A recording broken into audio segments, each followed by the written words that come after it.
আপোনালোকৰ মাজলৈ আহি আছে অসমীয়া গিৰি শৰ্ট মুভিজখন আপোনালোকে যাতে চাই ভাল পায় তাৰে আশা কৰিলো যিহেতু অসমীয়া গিৰি ট্ৰেইলাৰ এতিয়া আপোনালোকে দেখিবলৈ পাব আপোনালোকে আমাৰ প্ৰথমটো ট্ৰেইলাৰ চোৱাৰ কাৰণে ভাল লাগিছে ইমানখিনি সাপোৰ্ট কৰাৰ কাৰণে অশেষ ধন্যবাদ থাকিল আৰু আমাৰ আজিৰ পৰা এডিটিঙৰ কাম চলি আছে আৰু 2 এদিনতে আপোনালোকে অসমীয়া গিৰি চিনেমাখন চাবলৈ পাব এক মিনিট মই দুখান কম বুলি ভাবিছো বেয়া নহব দেই হ'ব তাৰমানে আপোনালোকে আমাৰ ট্ৰেইলাৰটোত যিমান মৰম চেনেহ দিলে আমাৰ আহিবলগীয়া এই শৰ্ট ফিল্মখন যাতে তাতকৈ বেছি মৰম চেনেহ দিয়ে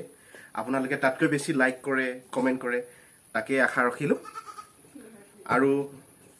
বহুত আমি আশাবাদী আমাৰ ভিডিঅ'টি যাতে সমূহ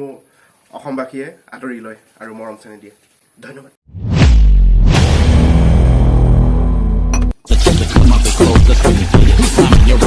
Turn it up, shorty, while I let shorty open, she beats me.